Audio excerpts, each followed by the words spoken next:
I was sitting on my deck overlooking the calm, silver-blue waters of Cedar Lake, savoring the crisp taste of my morning coffee and admiring the reflection of the sunrise. Across the placid surface, when the first sharp, intrusive voice sliced through what had been a perfectly peaceful start to the day.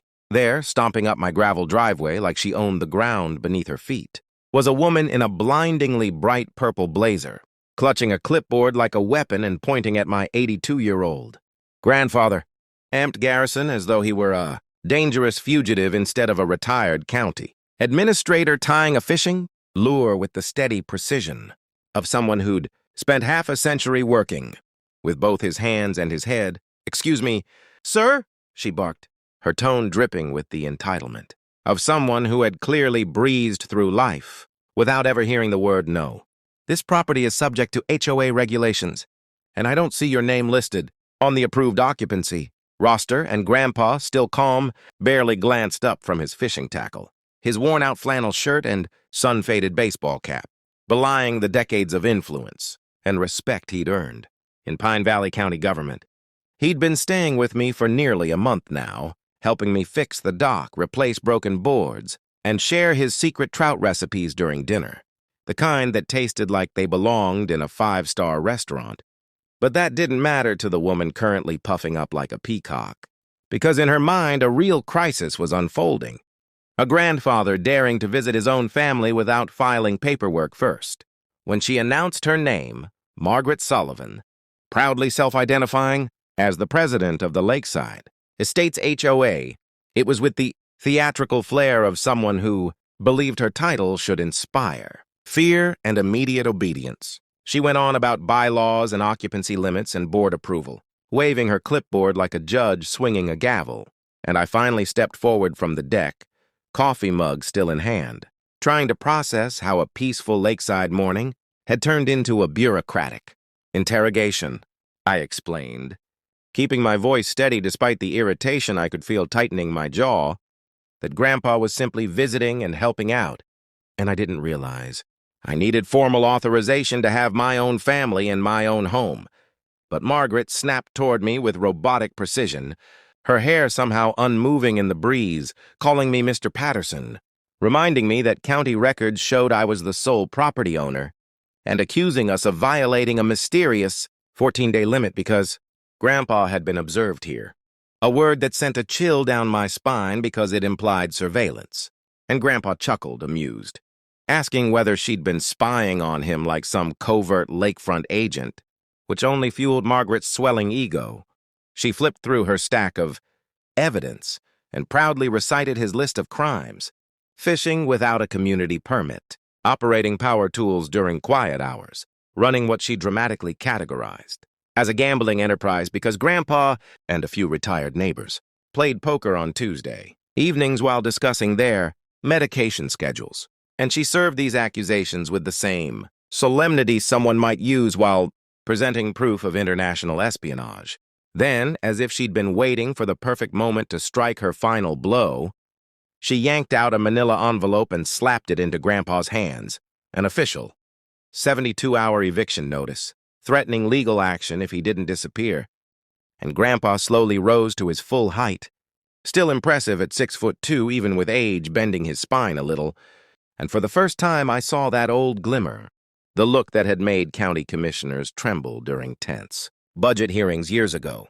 He repeated her threat with calm, razor-edged curiosity, wanting to know exactly what grounds she believed she had. And she eagerly referenced sections, paragraphs, subsections, quoting rules as if they were sacred scripture. Unauthorized guests, unpermitted construction, apparently our little 4x4 telescope platform was an architectural abomination, commercial activity. Noise, smoke, canoe rack violations, every petty complaint she could dig up, ignoring the fact that our property predates the entire HOA by 3 decades and my grandmother had built most of those so-called eyesores long before Lakeside Estates even existed. Yet Margaret wasn't interested in reality. She was interested in domination. And Grandpa, instead of arguing, simply smiled and asked how long she'd been HOA president, which she answered with smug pride, bragging about increasing compliance and property values. unaware that Grandpa was laying a trap because he casually brought up County Ordinance 773B, the grandfather clause, literally fitting, that exempted pre-existing properties like ours from intrusive HOA nonsense. And her confident expression flickered with doubt, a tiny glitch in her polished performance. But she tried to recover with fury, insisting he still had no authority to stay, and stormed back to her pristine white SUV with an HOA president placard displayed like a badge of power. When she finally left, gravel spraying beneath her tires, Grandpa quietly said, "This should be interesting." And the mischievous spark in his eyes told me he was already 10 steps ahead. The next morning, he dressed in his old county meeting suit, laptop open and legal documents spread across the kitchen table. And when I asked where he was headed, he simply replied, "County Administrative Building," like he was going back to his old battleground, and warned me not to worry as he drove off in his dusty Ford pickup. Meanwhile, Margaret began circling the property in slow patrols, like a shark that smelled paperwork violations, eventually parking by the lake and taking photos of the dock while muttering rules to herself. And that's when I received a text from our neighbor, Tom. "The president is measuring your dock." I walked down just as she was mid-tirade about our dock, allegedly extending 4 feet too far despite its original county approval, when 3 official county vehicles rolled up behind.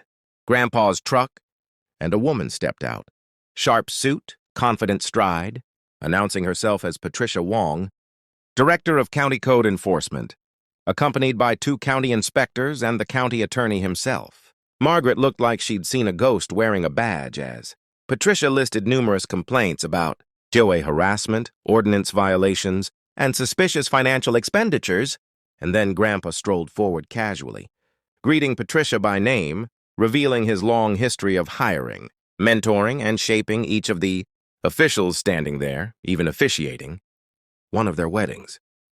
And suddenly, Margaret realized she'd tried to bully the wrong man.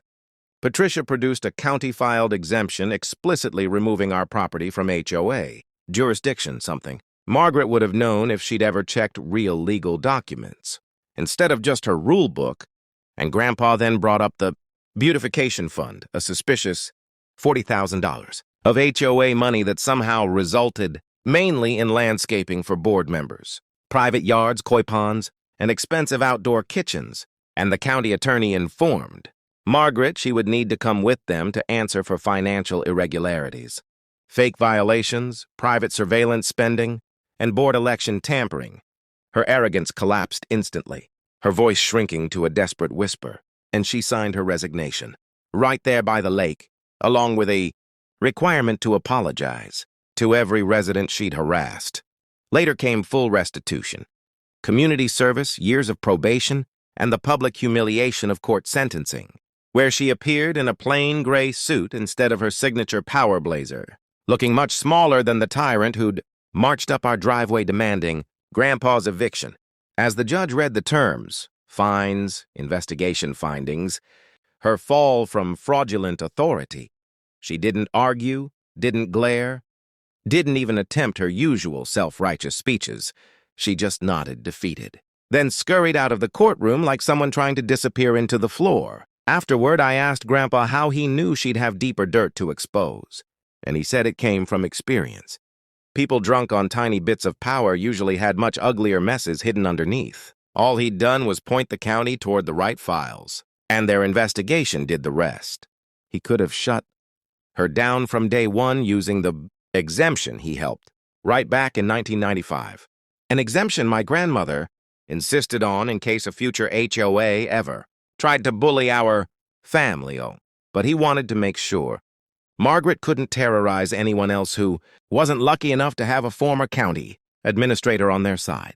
In the weeks that followed, the truth spread through Lakeside Estates, residents relieved to finally breathe without worrying about Margaret's surveillance or bogus fines, and Grandpa and I returned to our quiet mornings on the deck, fishing gear beside us, coffee warming our hands, watching the gentle ripples of Cedar Lake, knowing that sometimes the best revenge is simply letting the right people learn the hard lesson that authority isn't the same thing as power, and especially when you try to use it against the wrong man.